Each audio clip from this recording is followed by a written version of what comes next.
Camagu ninjani Nkosi Mkhize okhulumayo.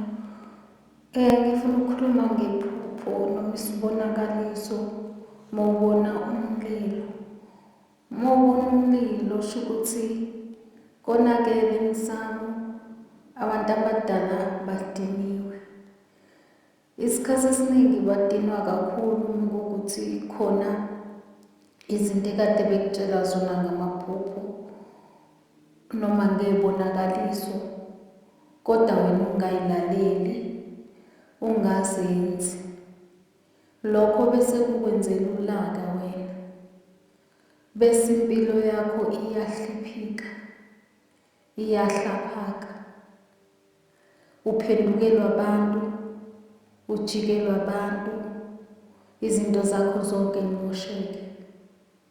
Mawubonisa umlilo kanjalo, uya kumuntu noma uya kumelaphi, afike umelaphi akunikeze umuthi wey'chitho, okususa ichitho, noma owempi, owokulwa nezimpi, angeke ukusize, angeke usizakale, ngoba wena indaba yakho isuke iphehlwa phansi, isuke iphehlwa amadlozi uqobo lawo. Lowo muthi uyowusebenzisa uze ukhale, uyohamba iy'nyawo uyishintshashintshe uze ukhale uze uyekele ukuthi lo muthi awungisizi.